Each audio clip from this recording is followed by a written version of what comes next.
Hello everyone. उम्मीद आप ठीक होंगे। तो आज हम एक नया चैप्टर स्टार्ट कर रहे हैं क्लास 12 का, जिसका नाम है बेटा डी और एफ ब्लॉक के तत्व, यानी कि D and F block elements. बहुत इंपॉर्टेंट चैप्टर है, हालांकि छोटा चैप्टर है लेकिन बहुत खास और बहुत इंपॉर्टेंट होने वाला है। कंपटीशन एग्जाम में यहाँ पर एज इट इज क्वेश्चंस आते हैं, तो आप बेटा इसको बहुत अच्छे से स्टडी कर सकते हैं, कंपटीशन के लेवल के लिए भी और बोर्ड के लेवल के लिए भी। अच्छा, दूसरी बात आपको ये पता होना चाहिए, इस चैप्टर को अगर आपको समझना है, परफेक्शन लाना है इस चैप्टर के अंदर, तो आपके पास दो चीज आनी चाहिए बेटा। एक तो इलेक्ट्रॉनिक विन्यास और दूसरा ऑक्सीकरण अवस्था। दो चीज आपसे आनी चाहिए, और ये दोनों ही कॉन्सेप्ट 11th क्लास के जो आपने पढ़ा होगा। और अगर आपके याद नहीं है और आप कुछ भी नहीं पता कि ऑक्सीकरण अवस्था कैसे निकालते हैं किसी एलिमेंट्स के अंदर, या फिर इलेक्ट्रॉनिक विन्यास कैसे लिखा जाता है तत्वों का, अगर आपको नहीं पता है तो मैं आपको बता रहा हूँ, आप प्लेलिस्ट में चले जाएं। प्लेलिस्ट में परमाणु संरचना एक चैप्टर है बेटा, उसके प्लेलिस्ट में परमाणु संरचना जो चैप्टर है उसके अंदर लेक्चर नंबर 15 होगा। उस लेक्चर नंबर 15 का जो लेक्चर है वो मतलब उसमें ऑफ-बाउ नियम के बारे में बता रखा है, तो आप वो जाकर पढ़ सकते हो। इलेक्ट्रॉनिक विन्यास वहां अच्छे से आपको बहुत अच्छे से समझ में आ जाएगा।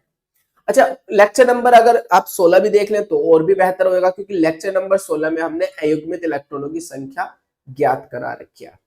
तो वो भी बहुत ज्यादा इंपॉर्टेंट है, क्योंकि अयुग्मित इलेक्ट्रॉनों की संख्या इस चैप्टर में भी काम आएगी, और इससे अगला जो चैप्टर उपसंयोजक की होगी उसमें भी बहुत काम आने वाली है। तो इसलिए आपको अयुग्मित इलेक्ट्रॉनों की संख्या भी निकालनी आनी चाहिए।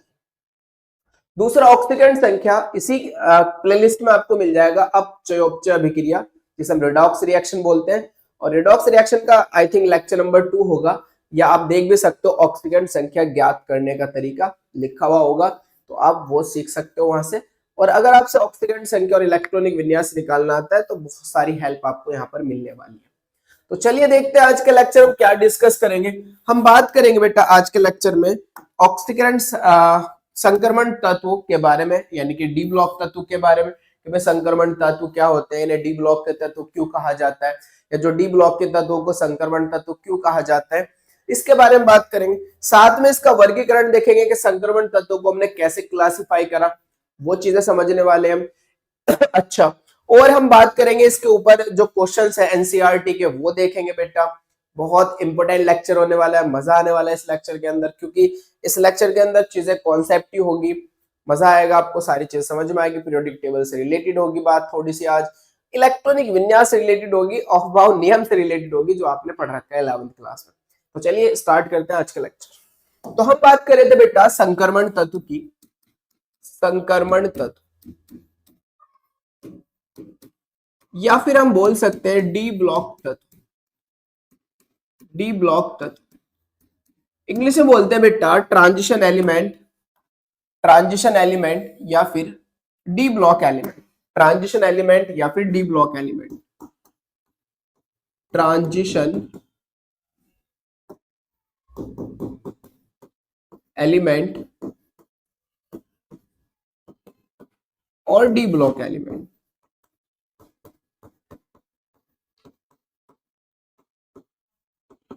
अब बेटा आपको यहां कम से कम ये बात आपको पता हो, कई बार क्वेश्चंस बोर्ड में आता है, तो ये बहुत इंपॉर्टेंट है। हालांकि डेफिनेशन हमने नोट्स में डाल रखी है, यहाँ तो मैं आपको समझाऊंगा कि संक्रमण तत्व किन्हें कहते हैं, या फिर डी ब्लॉक के तत्व किन्हें कहते हैं। यहाँ तो मुझे आपको समझाना है। उसे समझाने से पहले हम थोड़ा सा ऑफ बाउ नियम पर प्रकाश डालेंगे, लाइट डालेंगे कि ऑफ बाउ नियम क्या है। ध्यान से देखो बेटा, ऑफ बाउ नियम। ऑफ बाउ नियम, हालांकि ये ऑफ बाउ कोई साइंटिस्ट तो है नहीं, कोई वैज्ञानिक तो है नहीं। ऑफ बाउ ग्रीक वर्ड है, जिसका मतलब होता है रचना करना या ऑर्डर में रखना, चीजों को ऑर्डर में रखना। मान लीजिए आप कोई सिटिंग प्लान कर रहे हो, तो एक एग्जाम चल रहा है, एग्जाम हॉल में बच्चों के लिए एक सिटिंग प्लान है, उसको ऑर्डर में रख रखा है कि इतने गैप के बाद दूसरी कुर्सी, इतने गैप के बाद दूसरी कुर्सी, तो एक ऑर्डर में अरेंज करना, उसी को ऑफ बाउ बोलते हैं बेटा। यहाँ किस चीज का ऑर्डर है, यहाँ एनर्जी का ऑर्डर है। किस एनर्जी को ऑर्डर में रख रखा है, उपकोष को रख रखा है। उपकोष को ऊर्जा के बढ़ते हुए क्रम में रख रखा है, और यही नियम हमारा क्या है, ऑफ बाउ नियम है। ऑफ बाउ ने कहा कि किसी भी परमाणु के कक्षकों में इलेक्ट्रॉन सदैव ऊर्जा के बढ़ते हुए क्रम में प्रवेश पाता है। और इन्होंने एक ऑर्डर भी बनाया, किस तरीके से भाई, इन्होंने कहा ये 1s है, ये 2s, 3s, 4s, 5s 6s 7s, नीचे 8s भी ले सकते हो। अच्छा 1s के बाद 1p पॉसिबल नहीं होता, तो 2p से स्टार्ट होगा बेटा, 2p 3p 4p 5p 6p 6p 7p तक ले लीजिए। 2d पॉसिबल नहीं है बेटा, इसलिए हम आए अब 3d पे।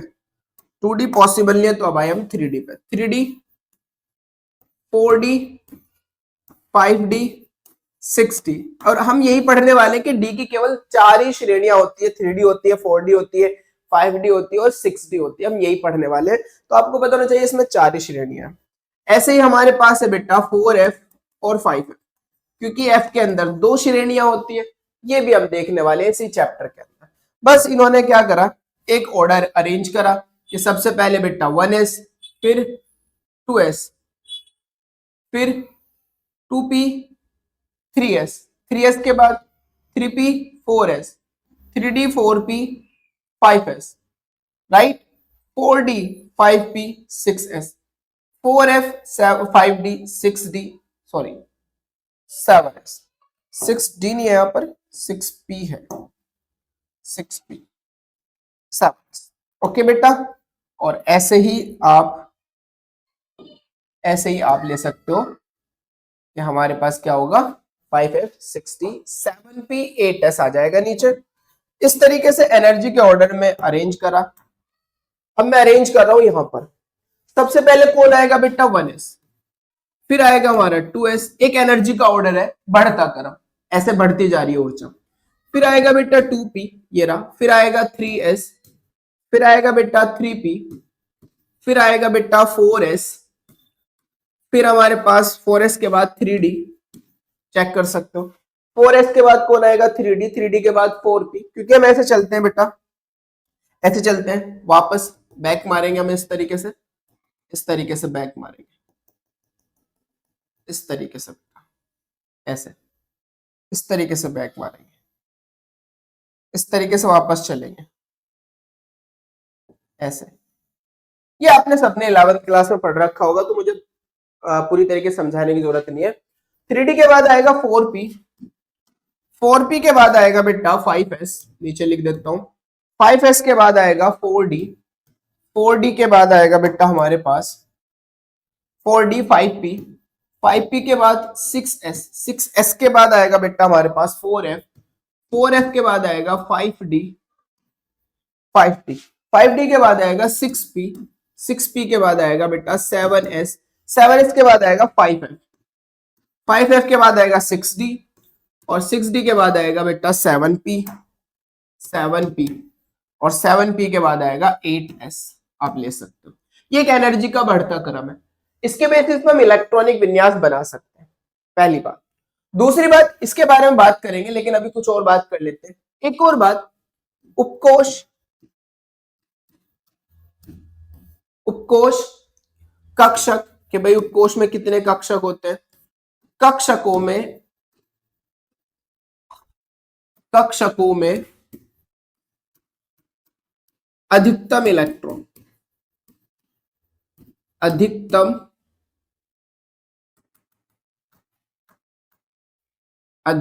इलेक्ट्रॉन, चेक करो बेटा, चेक करो। उपकोष है मेरे पास एसपीडीएफ, एसपीडीएफ 4 उपकोष होते हैं, आप सब जानते हैं।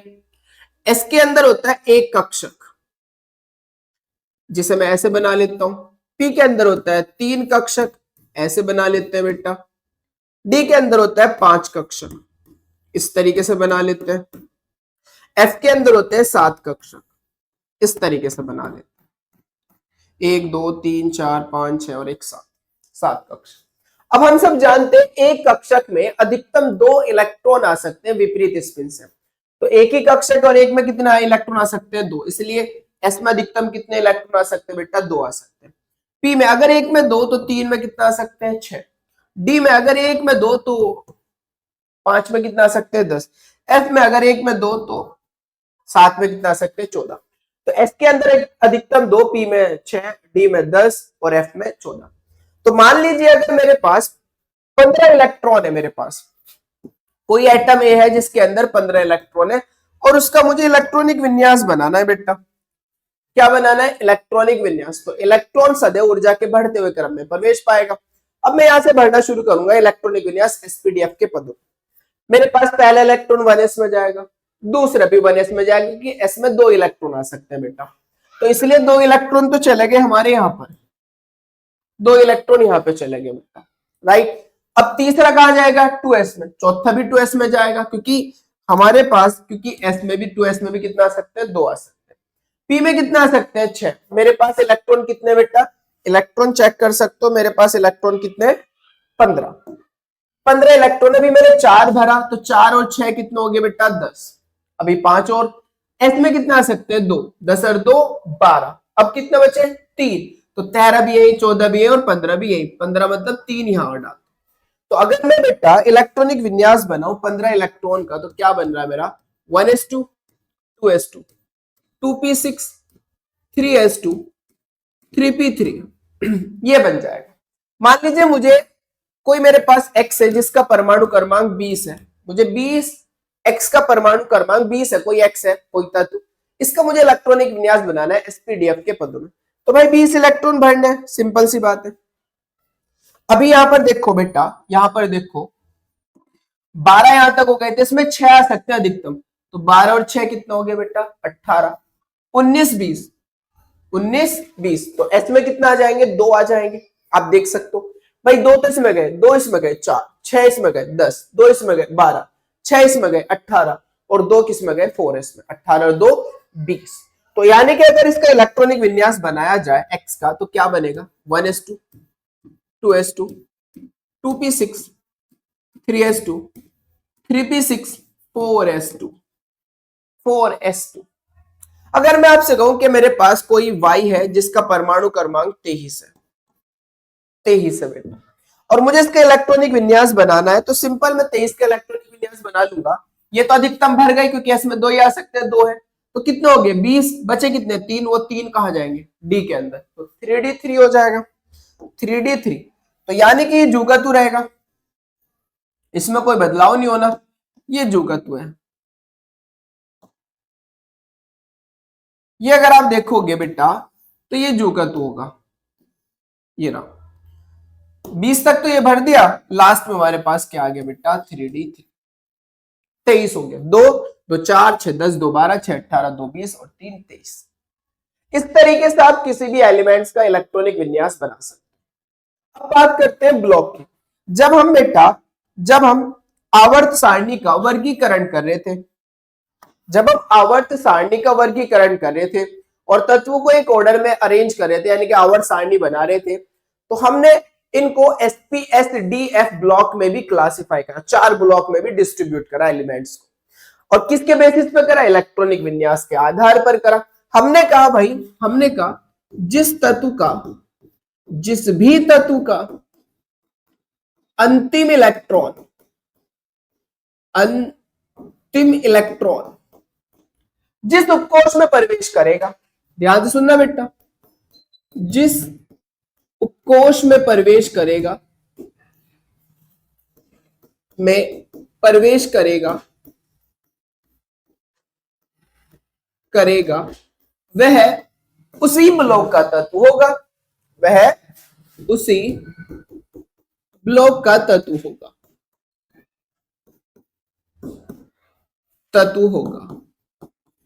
बात समझ में? मैं क्या कहा? इस तरीके से हमने तत्वों को 4 ब्लॉक में डिस्ट्रीब्यूट करा एसपीडीएफ में। हमने कहा भाई कोई एलिमेंट्स है, उसका लास्ट वाला इलेक्ट्रॉन जिस उपकोष में जाएगा, लास्ट वाला इलेक्ट्रॉन वो उसी ब्लॉक का तत्व होगा, वो उसी ब्लॉक का तत्व होगा, लास्ट इलेक्ट्रॉन। अब ध्यान से देखना बेटा, ये जो ए है, अगर मैं ए की बात करूं, ए का लास्ट वाला, लास्ट मतलब 15वां इलेक्ट्रॉन ही तो लास्ट होगा, तो 15वां इलेक्ट्रॉन कहां गया बेटा? पी उपकोष में गया। तो ये कौन से ब्लॉक का होगा? हमारा पी ब्लॉक का। ये कौन सा ब्लॉक का होगा बेटा? हमारा पी ब्लॉक का, क्योंकि इसका लास्ट इलेक्ट्रॉन कहां जा रहा है? पी उपकोष में जा रहा है। ऐसे बेटा एक्स देखो, इसका लास्ट इलेक्ट्रॉन कहां गया? एस में गया, तो ये कौन से ब्लॉक का होगा? एस ब्लॉक का। ये कौन से ब्लॉक का होगा? एस ब्लॉक का। यहां देखो y का 23वां इलेक्ट्रॉन कहां गया, 3D में गया बेटा, क्योंकि 20 तो ये हो गए, 21वां भी यही है, 22वां भी यही है, 23वां भी यही है। कौन से ब्लॉक में गया, डी ब्लॉक, सॉरी डी कोश में, इसलिए कौन से ब्लॉक का एलिमेंट है बेटा, डी ब्लॉक का। तो इस तरीके से हमने एलिमेंट्स को 4 ब्लॉक में डिस्ट्रीब्यूट कर दिया, बांट दिया। हमने कहा जिसका लास्ट इलेक्ट्रॉन जिस उपकोष में जाएगा वो उसी ब्लॉक का तत्व कहलाएगा। एस में गया तो एस ब्लॉक का तत्व, पी में गया तो पी ब्लॉक का तत्व, डी में गया तो डी ब्लॉक का तत्व। तो आई होप कि आपको डेफिनेशन तो समझ में आ गई होगी कि डी ब्लॉक के तत्व किसे कहते हैं। सिंपल आप कहोगे वे तत्व जिनका अंतिम इलेक्ट्रॉन डी उपकोष में प्रवेश करता है डी ब्लॉक के तत्व कहलाते हैं। ये बात तो आपको शायद बहुत सिंपल तरीके से समझ में आ गई होगी डेफिनेशन। क्लियर है बात बेटा, ये बात समझ में। अब एक और बात, जब मैं डी ब्लॉक पे करता हूं, इसको समझ लो, तो यहां पर अगर हम देखें उपकोष की जो मल्टीप्लाई में होता है, उपकोष की, ये उपकोष है, इसकी मल्टीप्लाई में 1 है, ये उपकोष है, इसकी मल्टीप्लाई में 2 है, ये उपकोष है, इसकी मल्टीप्लाई में भी 2 है, ये उपकोष, इसकी 3, इसकी भी 3, इसकी 4, इसकी 3। उपकोष की मल्टीप्लाई में जो होता है उसे हम आवर्त या कक्षा कहते हैं, आवर्त या कक्षा कहते हैं। कहीं कहीं हम आवर्त बोल देते हैं, कहीं कहीं हम कक्षा कह देते हैं। आप आवर्त भी बोल सकते हो और कक्षा भी बोल सकते हो। रिप्रेजेंट किया जाता है एन से, रिप्रेजेंट किससे किया जाता है, एन से। एन क्या है, एन, एन मैक्सिमम नंबर है बेटा। एन क्या है, अधिकतम नंबर, अधिकतम नंबर, अधिकतम संख्या, वो है एन। कभी आप सोचो सारे एन जी, अधिकतम संख्या। मुझे बताओ इसके अंदर अधिकतम संख्या कौन सी है, कौन सा नंबर सबसे ज्यादा है। ध्यान से गिनो, ये 1, ये भी 1, ये 2, ये भी 2, ये 3, ये 3, ये 4, ये 3। अब मुझे बताओ इनमें सबसे बड़ा नंबर कौन सा है। सबसे बड़ा नंबर 4 है या नहीं है। सिंपल, बहुत बढ़िया। तो एन का नंबर कितना हो गया हमारा, 4। एन हमारा क्या हो गया बेटा, 4। इस एन को हम बोलते हैं अंतिम कक्षा। क्या बोलते हैं बेटा, अंतिम कक्षा, लास्ट शेल, लास्ट शेल या लास्ट ऑर्बिट।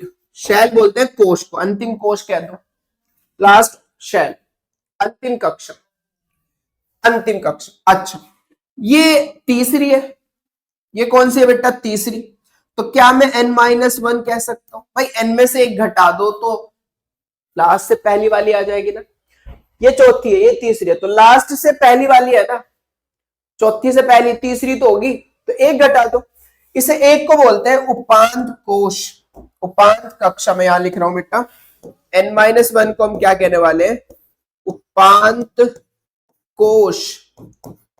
इंग्लिश में बोलते हैं सेकंड लास्ट शेल, लास्ट से सेकंड, लास्ट से सेकंड, हिंदी में क्या बोलते हैं, उपांत कोश। तो ये मेरे पास उपांत कोश है, ये मेरे पास अंतिम कोश है।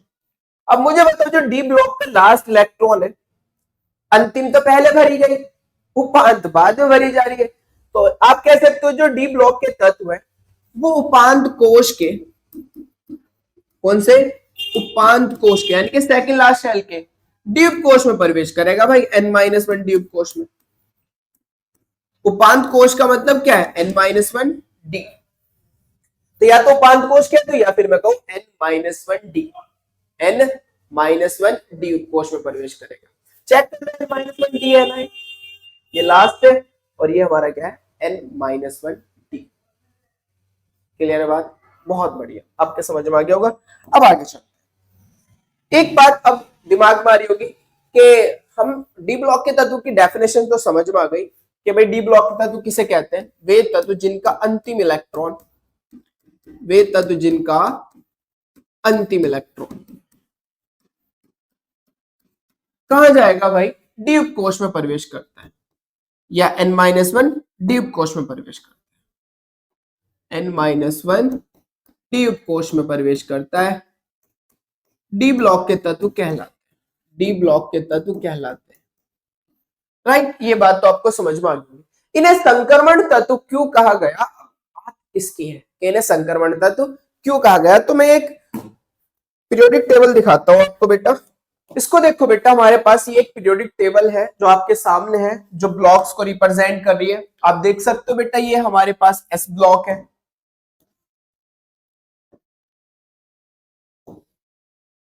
देख सकते हो बेटा आप कि ये हमारे पास एस ब्लॉक है, ये एस ब्लॉक एलिमेंट ये लिखा हुआ है बेटा, ये एस ब्लॉक है। ये सारे के सारे यहां से यहां तक हमारे डी ब्लॉक एलिमेंट है, जो ब्लू कलर से है हमारे पास। और जो ये पर्पल कलर है, ये हमारे पास पी ब्लॉक एलिमेंट है बेटा, आप देख सकते हो ये हमारे पास क्या है, पी ब्लॉक एलिमेंट है बेटा, ये वाले। और ये सारे यहां से यहां तक डी ब्लॉक एलिमेंट है, डी ब्लॉक एलिमेंट यहां से यहां तक। और ये हमारे पास है बेटा एफ ब्लॉक एलिमेंट, ये हमारे क्या है, F block element, F block element, ये आप देख सकते हो। ये हमारे पास है बेटा एफ ब्लॉक एलिमेंट्स, ध्यान से देखना दोनों सीरीज। इसको बोलते हैं लेंथेनॉइड, इसे बोलते हैं बेटा लेंथेनॉइड, लेंथेनॉइड, और इसे बोलते हैं एक्टिनॉइड्स। खैर ये सारी बातें हमें पढ़नी है ही। खैर अभी फिलहाल जो मैं बात कर रहा था कि डी ब्लॉक के तत्वों को संक्रमण तत्व क्यों कहते हैं। आप जानते हो पहले एस उपकोष आता है, फिर हमारे पास पी उपकोष आता है, फिर हमारे पास पी उपकोष आता है, पहले एस और उसके बाद पी। अब इस बात को समझना कि जो एस ब्लॉक होते हैं वो होते हैं हमारे पास धातु, और जो पी ब्लॉक होते हैं वो होते हैं हमारे अधातु। तो जब मैं एस पे जाता हूं, जब मैं एस से पी पे जाता हूं, तो धातु कन्वर्ट होता है अधातु में। ध्यान से सुनो बेटा, एस ब्लॉक फिर उसके बाद आता है पी ब्लॉक। तो जब मैं एस से कहां जाता हूं, पी पे जाता हूं, एस से पी पे जाता हूं, तो धातु मेटल्स कन्वर्ट होते हैं नॉन मेटल्स में, मतलब अधातु में। मतलब क्या हो रहा है, प्रॉपर्टी का ट्रांजिशन हो रहा है। क्या हो रहा है बेटा, प्रॉपर्टी का ट्रांजिशन हो रहा है, प्रॉपर्टी का संक्रमण हो रहा है। और इस संक्रमण के दौरान यही तो एलिमेंट्स आ रहे हैं, अगर आप देखो इस संक्रमण के दौरान, ध्यान से सुनो बेटा, यही तो एलिमेंट्स आ रहे हैं इस संक्रमण के दौरान। और चूंकि इस संक्रमण के दौरान ये वाले एलिमेंट्स आ रहे हैं, इसलिए इनको हम क्या बोलते हैं, संक्रमण तत्व बोलते हैं।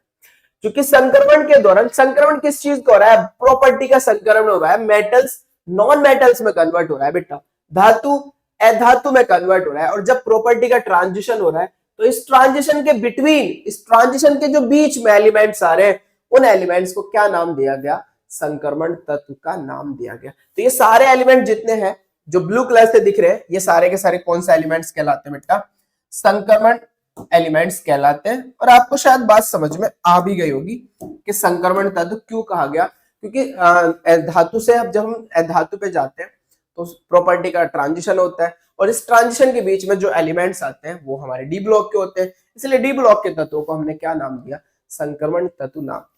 अच्छा, दूसरी डेफिनेशन आपको ये भी पता होनी चाहिए संक्रमण तत्वों के बारे में, ये बहुत खास है। संक्रमण तत्व ये बहुत खास है।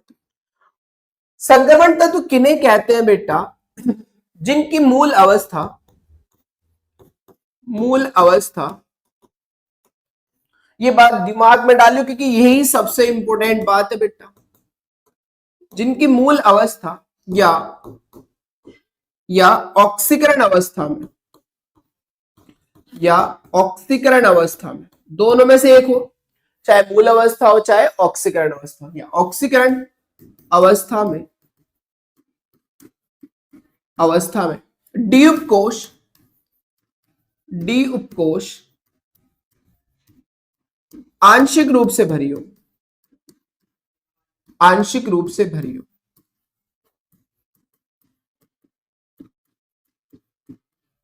भैया यही बात है बस, डी उपकोष अगर आंशिक रूप से भरी है तो उसे संक्रमण तत्व कहेंगे, और अगर डी उपकोष आंशिक रूप से नहीं भरी हुई है तो उसे संक्रमण तत्व नहीं कहेंगे। लेकिन वो जो आंशिक रूप से आपको देखना है वो कहां देखना है बेटा, मूल अवस्था में देखना है, और दूसरा आपको ऑक्सीकरण अवस्था में देखना है।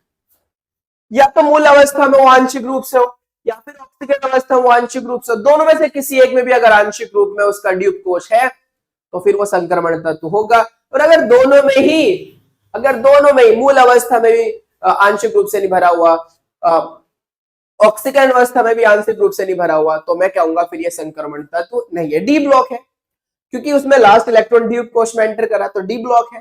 लेकिन संक्रमण तत्व नहीं होगा। अब आंशिक आंशिक क्या बोलते हैं, पार्शियली फिल्ड क्या होता है, पार्शियली फिल्ड क्या होता है भाई, पूर्ण रूप से भरा ना हो। डी में अधिकतम कितने इलेक्ट्रॉन आ सकते हैं, 10, तो डी 10 ना हो। आंशिक रूप से क्या होगा, आंशिक रूप से क्या होगा कि जो डी है ना उसमें 1 से 9 तक इलेक्ट्रॉन, 1 से 9 तक, 1 हो, 2 हो, 3 हो, 4 हो, 5 हो, 6 7 8 9 10 ना हो। अगर 10 है तो फिर ये तो पूर्ण भरा हुआ है भाई, पूर्ण भरा है। हम बात करें आंशिक की, ये वाला इलेक्ट्रॉनिक विन्यास क्या है, आंशिक रूप से भरा इलेक्ट्रॉनिक विन्यास है। मतलब D1 हो जाए, D2 हो जाए, D3 हो जाए, D4 हो जाए, D5 हो जाए, D6 हो जाए, D7 हो जाए, D8 हो जाए भाई, D9 हो जाए, आंशिक रूप से ही कहलाएगा। लेकिन अगर D10 हो गया तो फिर ये आंशिक रूप से नहीं होगा। लेकिन कमाल की बात यह है कि वो जो आंशिक रूप से ड्यूब कोश देखना है वो आपको दोनों स्टेज में देखना है, या तो ऑक्सीकरण अवस्था में हो या फिर हमारे पास मूल अवस्था में, मूल अवस्था। जैसे मैं एग्जांपल लेता हूं, आपको समझ में आ जाएगी बात। मेरे पास बेटा कॉपर है CO। अब कॉपर का एटॉमिक नंबर होता है 29 और कॉपर हमारा एक अपवाद है, कॉपर हमारा क्या एक अपवाद है। और जो अपवाद होता है उसकी बाहरी कक्षा में मोस्टली हम मानते हैं कि बाहरी कक्षा में 1 इलेक्ट्रॉन होता है। बाहरी कक्षा में कितना होता है बेटा, 1 इलेक्ट्रॉन। अब मुझे 29 इलेक्ट्रॉन भरने हैं बेटा, कितने भरने हैं, 29 इलेक्ट्रॉन।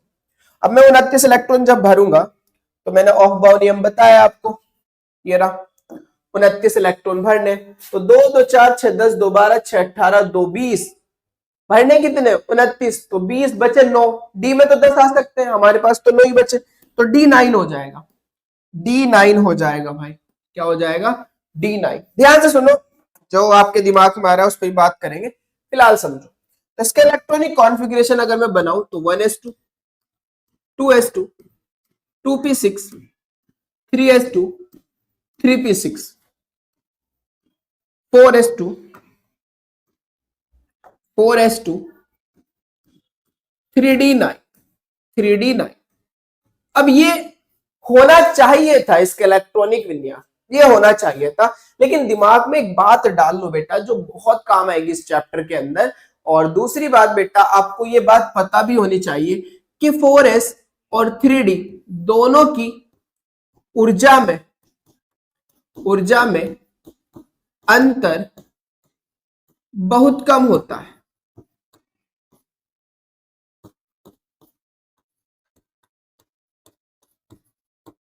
ये बात दिमाग में होनी चाहिए भाई। जैसे छत मिली रहती है एक दूसरे से, और अगर छत का डिफरेंस बहुत कम है तो एक दूसरे से छत पे कूद जाते हैं। आपने बचपन में ऐसा करा होगा, हम भी करते थे कि एक दूसरे से पतंग लूटनी है, एक छत से दूसरी छत पे जा रहा है अगर डिफरेंस कम। ऐसे ही हमारे पास 4s और 3d की ऊर्जा में अंतर क्या होता है बेटा, बहुत कम होता है, जिस वजह से इलेक्ट्रॉन एक दूसरे के अंदर जंप कर सकते हैं। अब जंप करेंगे क्यों, स्थायित्व के कारण जंप करता क्यों है भाई, स्थायित्व के कारण, स्टेबिलिटी के कारण। अब इस बात को समझो भाई, स्टेबिलिटी, इस बात को समझो। हमारे पास SPDF 4 उपकोष है जिनमें अधिकतम 2 इलेक्ट्रॉन आ सकते हैं, जिनमें अधिकतम 2 इलेक्ट्रॉन आ सकते हैं। तो कोई भी चीज स्टेबल है दो ही अवस्था में, नॉर्मली हम दो ही अवस्था मानते हैं, फिलहाल दो ही अवस्था समझो। एक तो बेटा अर्धपूर्ण और एक पूर्ण। या तो अर्धपूर्ण में स्टेबल है, अर्धपूर्ण अवस्था में, या फिर पूर्ण अवस्था में, दोनों में स्थायी है। और ज्यादा स्टेबल की बात करो तो पूर्ण अवस्था में ज्यादा स्टेबल होगा, अर्धपूर्ण में कम स्टेबल होगा, लेकिन दोनों स्टेज में स्टेबल है। इनके अलावा फिर कोई भी अवस्था स्टेबिलिटी की नहीं है। ऐसा क्यों होता है, ऐसा भी मैं बता देता हूं, हिंट देता हूं। क्योंकि हमारे पास जो ऑर्बिटल्स होते हैं उनके अंदर सिमेट्री आ जाती है। जैसे मान लीजिए या तो भाई सबके अंदर एक एक इलेक्ट्रॉन हो, डी की अगर मैं बात करूं सबके अंदर एक एक इलेक्ट्रॉन हो, सिमेट्री है बेटा। या फिर सबके अंदर दो दो इलेक्ट्रॉन हो, या फिर सबके अंदर दो दो इलेक्ट्रॉन है, तब भी सिमेट्री है, चेक कर सकते हो। या तो D5 स्टेबल होगा या फिर D10 स्टेबल होगा ड्यू टू सिमेट्री, सममिति के कारण, समानता के कारण। भैया आप समझदार हो काफी कि समानता जहां होती है स्टेबिलिटी वहां होती है। यहां पर समानता है बेटा, हर ऑर्बिटल में एक एक इलेक्ट्रॉन है, इसलिए समानता है, इसलिए स्टेबल है। अगर मैं कह दूं P4 स्टेबल है क्या, तो आप कहोगे भाई बाकी 4 में तो है, एक में नहीं है, ये भी अनस्टेबल हो जाएगा। P3 unstable, D2 unstable, D1 unstable, एक में है बाकी 4 में नहीं है। ऐसे यहां पर अगर इलेक्ट्रॉन निकाल दूं D9, भाई बाकी में तो दो है, एक में एक है, या तो सभी में दो या सभी में एक। इसलिए बेटा दो ही कंडीशन में स्टेबल होगा कोई भी इलेक्ट्रॉनिक कॉन्फ़िगरेशन, या तो फुलफिल्ड हो, या तो पूरा भरा हो, या फिर आधा भरा हो। तो जैसे S2 की बात करूं तो S1 स्टेबल है, S2 स्टेबल है। अब S में हाफ भी है फुल भी है, तो दोनों स्टेबिलिटी है, लेकिन ज्यादा स्टेबल होगा हाफ। P में अगर बात की जाए बेटा, P में अगर बात की जाए तो P में हमारे पास दो केस में स्टेबल होगा, या तो P3 स्टेबल होगा या फिर P6 स्टेबल होगा। या तो P3 स्थायी है या फिर P6, क्योंकि या तो ये हाफ फील्ड है या फिर ये फुल फील्ड है। दोनों केस में हाफ फील्ड है स्टेबल और फुल फील्ड स्टेबल। डी में अगर बात करें, चूंकि बहुत बात करेंगे डी के अंदर, तो आपको पता होना चाहिए, तो D5 में स्थायी होगा, D10 में स्थायी होगा। ज्यादा स्टेबल कौन सा होगा? D10 वाला। हालांकि दोनों में स्थायी है, D5 भी स्टेबल है, D10 भी स्टेबल है, ड्यू टू सिमेट्री। आप समझदार हो, समानता के कारण। अगर मैं F की बात करूं तो F7 ज्यादा स्टेबल होगा और F14 स्टेबल होगा। दोनों में ज्यादा स्थायी कौन सा होगा? F14। तो अब होता है क्या, दोनों की ऊर्जा में अंतर बहुत कम है, ये आप नोट कर लेना बेटा। मैं इसको वहां शिफ्ट कर देता हूं। अब होगा क्या, आपको ध्यान से समझना है बेटा कि दोनों के अंदर एनर्जी का गैप बहुत कम है। इलेक्ट्रॉन जंप कर सकता है एक दूसरे के अंदर, क्योंकि एनर्जी डिफरेंस बहुत कम है। अब जंप करेगा क्यों? स्थायित्व के कारण। क्या ये स्टेबल है क्या? आप मुझे बताओ। S तो स्टेबल है, लेकिन D9 स्टेबल नहीं है। अगर S का एक इलेक्ट्रॉन इधर जंप कर जाए, अगर S का एक इलेक्ट्रॉन इधर जंप कर जाए, तो आप देखोगे बेटा यहां 4s1 बचेगा, हाफ फील्ड में अभी भी स्थायी है, इतना फर्क नहीं पड़ेगा इस पे। लेकिन जैसे D10 हो जाएगा, फुल फील्ड में आ जाएगा, तो ये बहुत ज्यादा स्टेबल हो जाएगा। इस वजह से इसका इलेक्ट्रॉनिक कॉन्फ़िगरेशन ये ना रहकर क्या हो जाएगा बेटा, 4s1 3d10, 4s1 3d10। ये बात आपको पता होनी चाहिए, नोट कर लेना इसको कहीं से अच्छे से। इसको भी हम इधर को शिफ्ट कर देते हैं। अच्छा, तो कॉपर का इलेक्ट्रॉनिक कॉन्फ़िगरेशन हमारे पास ये 4s1 3d10। यहां तक अगर आप देखोगे, यहां तक अगर आप देखोगे तो ये आर्गन का होगा, तो मैं नॉर्मली आर्गन 18 लिखूंगा, राइट, और लास्ट में लिखूंगा 4s1 3d10। अब ध्यान से सुनना बेटा, कॉपर जो होता है वो दो स्टेज में पाया जाता है। आप देख सकते हो 3d10 है, फुल फील्ड भरा हुआ है, तो क्या ये संक्रमण तत्व नहीं होगा? चेक करो बेटा इस बात को, क्या ये संक्रमण तत्व नहीं होगा?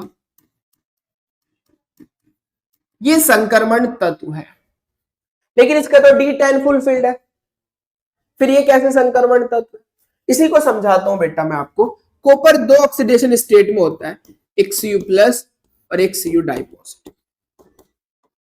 भाई मूल अवस्था में तो ये संक्रमण तत्व नहीं है, लेकिन जब मैं इसकी ऑक्सीकरण अवस्था देखता हूं तो दो ऑक्सीकरण अवस्था में होता है, एक Cu+ और एक Cu डाइपॉजिटिव।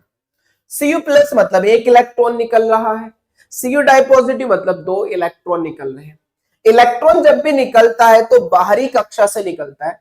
बाहरी कक्षा कौन सी है? जो मैक्सिमम नंबर, ये तीसरा नंबर है और ये चौथा नंबर है, तो बाहरी कक्षा कौन सी है? चौथी। 4s से निकलेगा भाई, कितना निकालना है? एक इलेक्ट्रॉन, तो 3d10। अभी भी D फुल फील्ड है, तो अभी भी ये संक्रमण तत्व नहीं है। लेकिन अगर मैं Cu डाइपॉजिटिव की बात करूं तो 3d10, अब तो लास्ट वाली 3d10 ही रह गई भाई। तो अब यहां से एक इलेक्ट्रॉन निकालोगे तो क्या बचेगा बेटा? 3d9। और अगर ये 3d9 में आ गया तो ये आंशिक रूप से हो गया, और अगर ये आंशिक रूप से है, आंशिक इलेक्ट्रॉनिक कॉन्फ़िगरेशन है, तो मैं फिर कहूंगा ये हमारा क्या है बेटा? संक्रमण तत्व है। ये हमारा क्या है? संक्रमण तत्व। तो संक्रमण तत्व होने के लिए या तो वो मूल अवस्था में आंशिक रूप से हो भरा हो डी उपकोष, या फिर उसकी ऑक्सीकरण अवस्था में आंशिक रूप से डी उपकोष भरा। तो ये बात आपको पता होना चाहिए, कॉपर एक संक्रमण तत्व है, क्योंकि इसके Cu डाइपॉजिटिव में जो डी उपकोष है वो आंशिक रूप से भरी होती है। क्लियर है बात? ठीक है बेटा, अब बात करें अगर इस परिभाषा के बेसिस पर, तो जिंक की बात कर लेते हैं, Cd की बात कर लेते हैं, Hg की बात कर लेते हैं।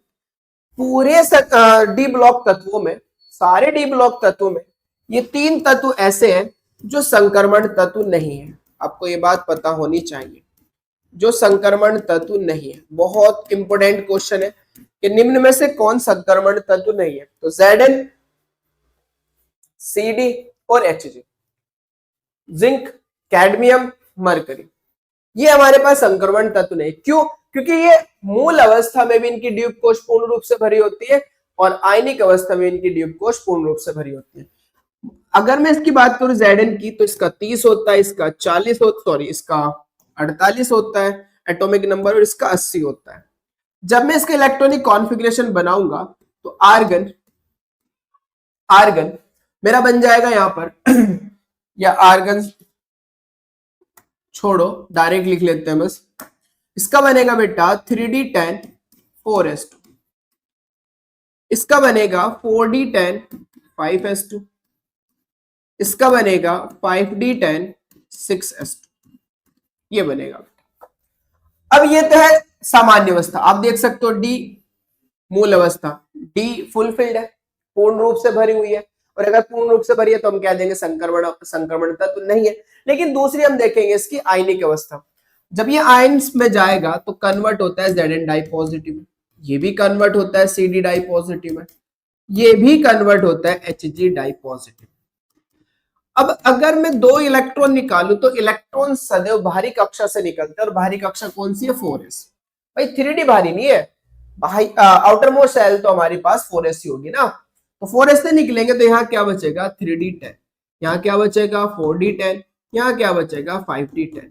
तो ये ऑक्सीकरण अवस्था में भी इनकी ड्यूब कोश पूर्ण रूप से भरी हुई है, मूल अवस्था में भी इनकी ड्यूब कोश पूर्ण रूप से भरी हुई है। तो मैं कहूंगा ये 3 तत्व ऐसे हैं जो संक्रमण तत्व नहीं है। तीनों के तीनों क्या है हमारे पास? ये डी ब्लॉक तो तत्व है लेकिन संक्रमण तत्व नहीं है। आप दिमाग में डाल लो, वेरी वेरी मोस्ट इंपोर्टेंट है बेटा। तो आपके पास समझ में आ गया कि संक्रमण तत्व क्या होते हैं, डी ब्लॉक के तत्व क्या होते हैं। मैं फिर रिपीट कर देता हूं। अगर बात करो डी ब्लॉक के तत्वों की, तो ऐसे तत्व जिनका लास्ट इलेक्ट्रॉन डी उपकोश में प्रवेश करेगा उन्हें डी ब्लॉक के तत्व कहेंगे। हमने फिर कहा कि भाई इन्हें संक्रमण तत्व क्यों कहा जाता है? क्योंकि ये एस ब्लॉक और पी ब्लॉक के बीच में आते हैं, इसलिए इन्हें संक्रमण तत्व कहा जाता है, क्योंकि प्रॉपर्टी का ट्रांजिशन होता है। हमने कहा संक्रमण तत्व कहते कि नहीं, तो वे तत्व जिनका लास्ट मतलब वे तत्व जिनकी ड्यूब कोश आंशिक रूप से भरी होती है, जिनकी ड्यूब कोश मूल अवस्था ऑक्सीकरण अवस्था में आंशिक रूप से भरी होती है, उन्हें हम क्या बोलते हैं? संक्रमण तत्व कहते हैं।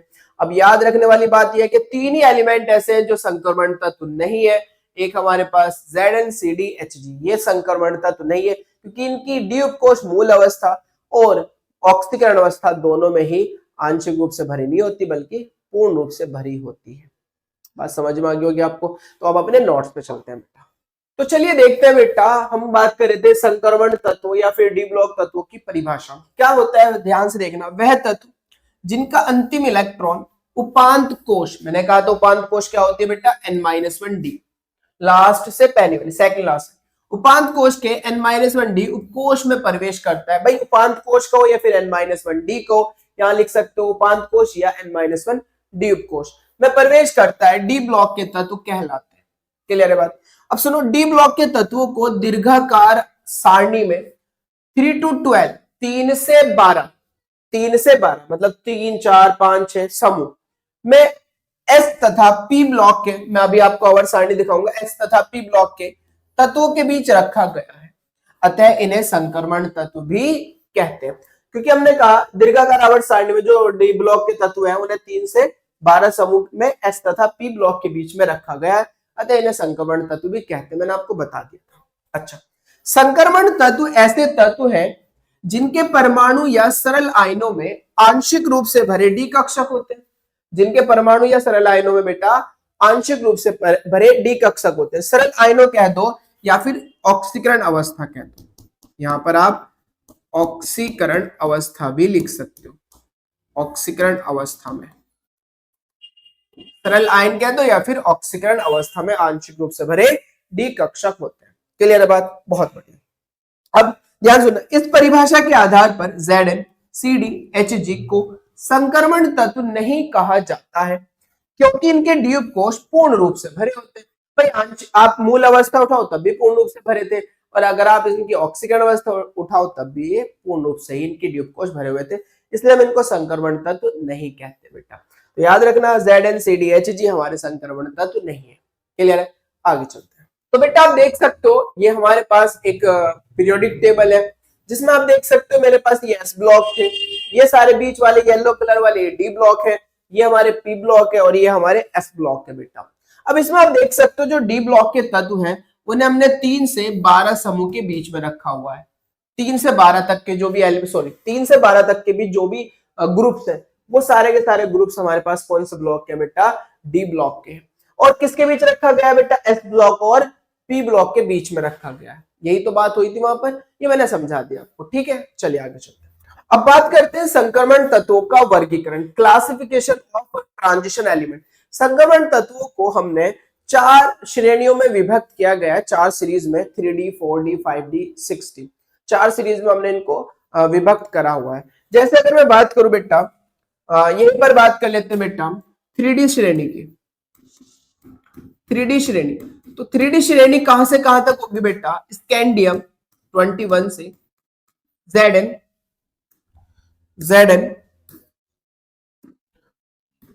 Zn 30 तक। स्कैंडियम 21 से Zn 30 तक कितने एलिमेंट्स होंगे बेटा? 10 तत्व आएंगे।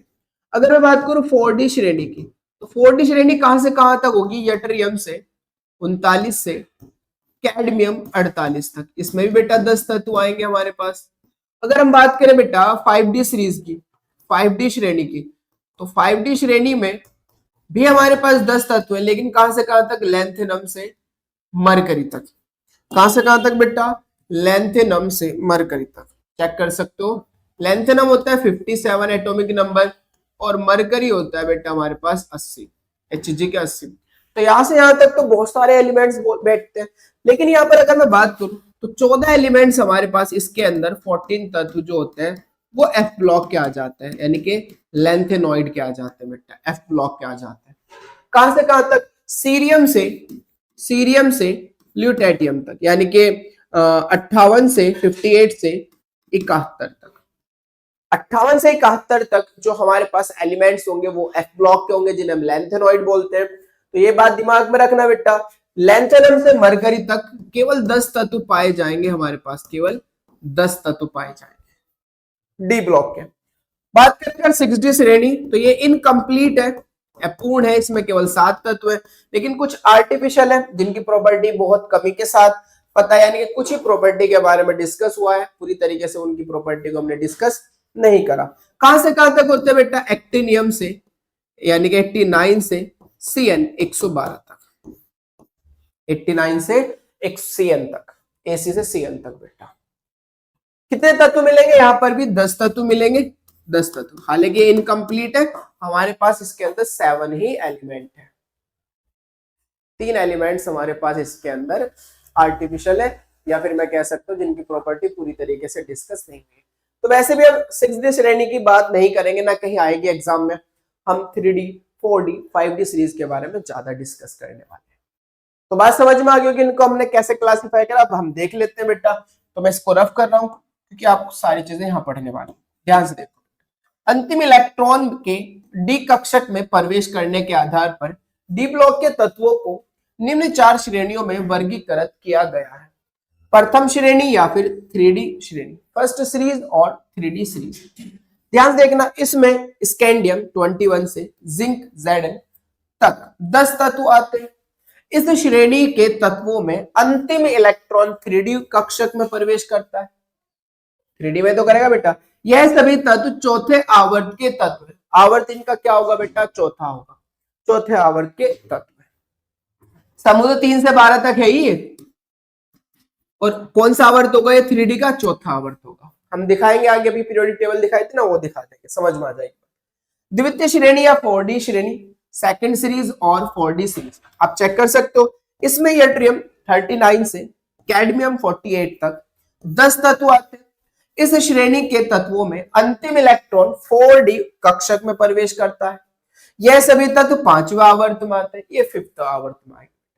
आगे चलते हैं, अब बात करते हैं बेटा तृतीय श्रेणी या 5D श्रेणी, 5D श्रेणी, थर्ड सीरीज और 5D सीरीज। हालांकि आपको बस पढ़ना और ये पता होना चाहिए कितने एलिमेंट्स आते हैं और कहां से कहां तक आते हैं, बस इतना आपको पता हो बेटा।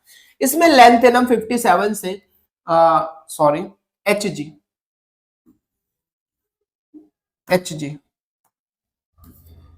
मैं बना देता हूं, इसको ध्यान से देखना बेटा।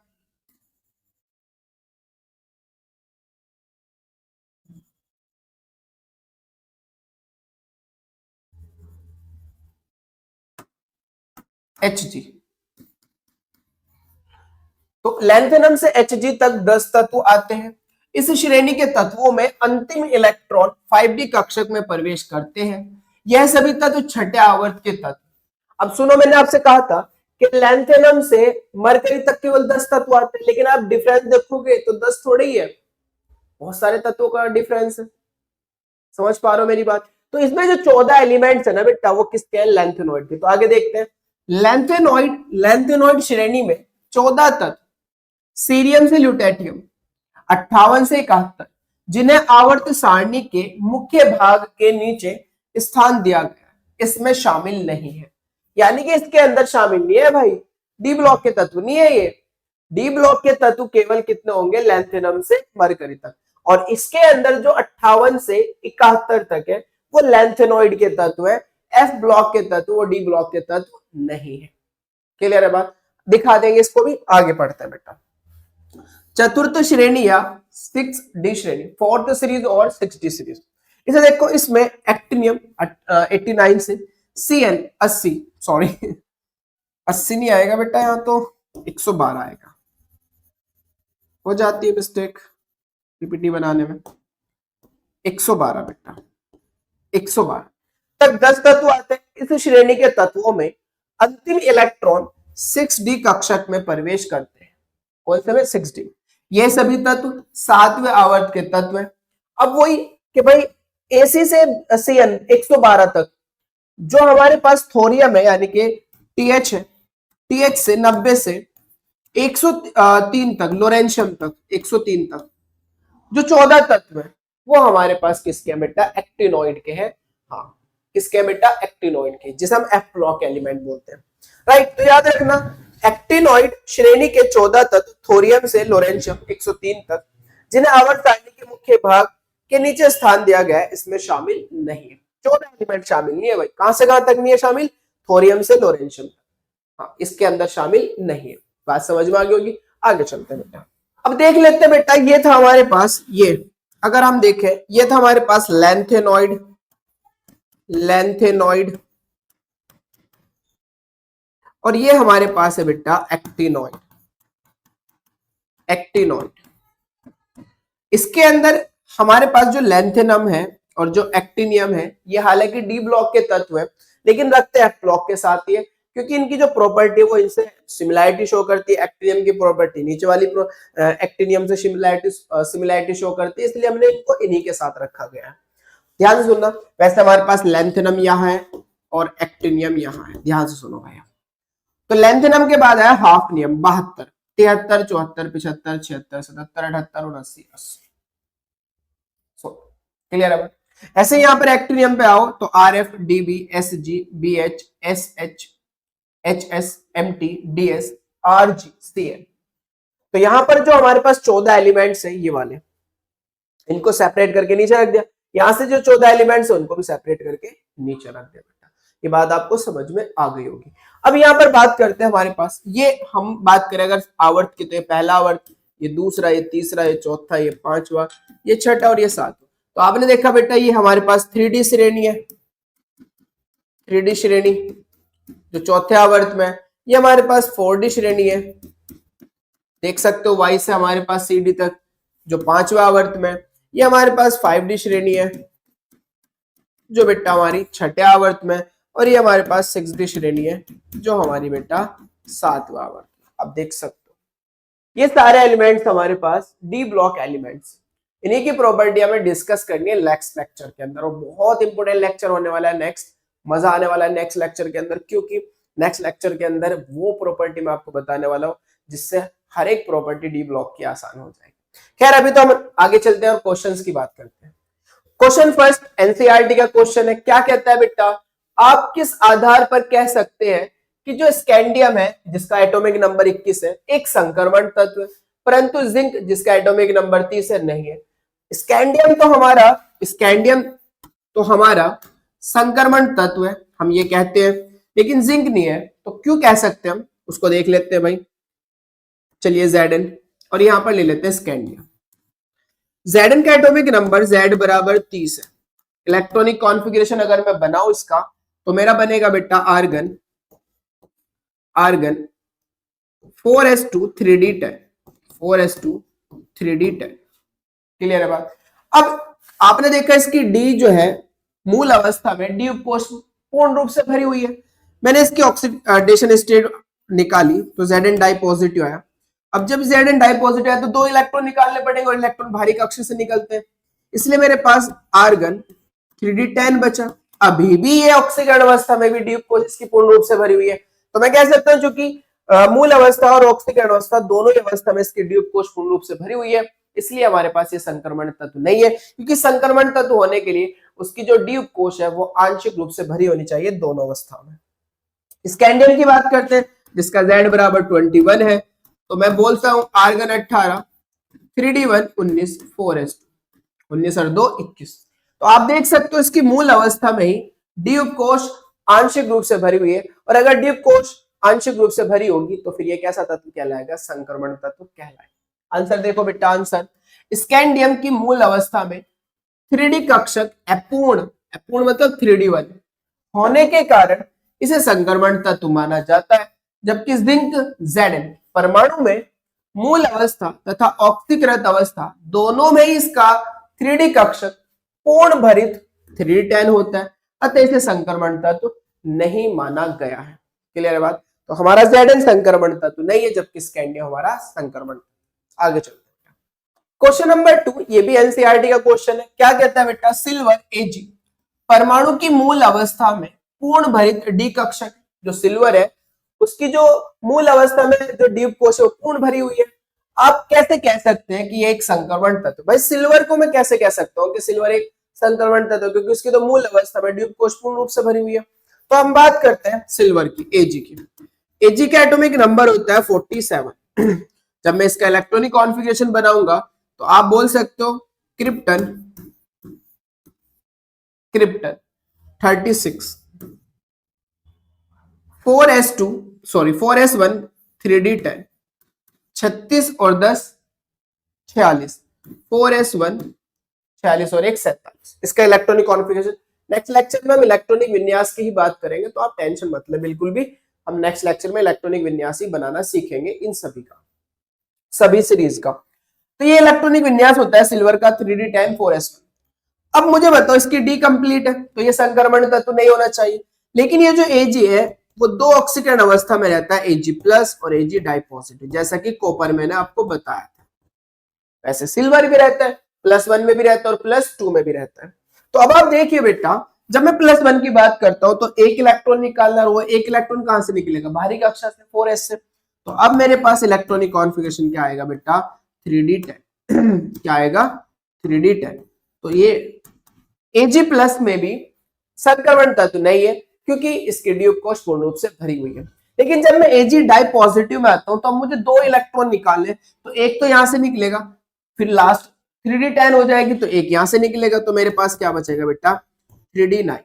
और जैसे 3d9 आता है तो इसकी उपकोष आंशिक रूप से भर जाती है, और अगर ये आंशिक रूप से भरा होगा तो फिर मैं इसे क्या बोल सकता हूँ, इसे मैं क्या बोल सकता हूँ बेटा, संक्रमण तत्व कह सकता हूं, क्योंकि इसकी ऑक्सीकरण डाई पॉजिटिव में इसकी जो डी उपकोष है वो आंशिक रूप से भरी हुई है, इसलिए इसलिए सिल्वर हमारा क्या है, संक्रमण तत्व है। तो आप आंसर देख सकते हो, सिल्वर Z बराबर 47 +1 के अलावा +2 ऑक्सीकरण अवस्था भी प्रदर्शित करता है। +1 के अलावा +2 ऑक्सीकरण अवस्था भी प्रदर्शित करता है, जिसमें इसके 4d कक्षक अपूर्ण है। भाई 4d कक्षक, सॉरी ये 3d बना दिया मैंने, सॉरी 4d होगा ना बेटा, 4d और ये 5s होगा, सॉरी भाई 4d कक्षक अपूर्ण है, अतः यह एक संक्रमण तत्व है। मैं कह सकता हूं क्योंकि अपूर्ण है ना, इनकम्प्लीट है। संक्रमण तत्व वे होते हैं जिनके परमाणु अवस्था या उसके किसी भी ऑक्सीकरण अवस्था में डी कक्षक अपूर्ण होते हैं। संक्रमण तत्व क्या है, उसकी परमाणु अवस्था हो या फिर उसकी किसी भी ऑक्सीकरण अवस्था में जो डी कक्षक है वो क्या होने चाहिए, हमारे पास अपूर्ण होना चाहिए। देखो इनकम्प्लीट है भाई, D10 में तो नहीं है ना, D9 में, तो हम इसे क्या बोल सकते हैं, सिल्वर को संक्रमण तत्व कह सकते हैं। आई होप कि आपको ये सारी बातें अच्छे से क्लियर होगी होगी। लेक्चर 1 को बहुत अच्छे से बेटा देखना, क्योंकि कुछ बेसिक टर्म्स हमने बात करी, संक्रमण तत्वों के बारे में बात करी, और यहाँ से क्वेश्चंस भी आता है, आप देख सकते हो एनसीईआरटी की मैंने 2 क्वेश्चंस आपको कराए हैं। तो बहुत इंपॉर्टेंट है बेटा, आप पढ़ते रहिए। Thank you for watching.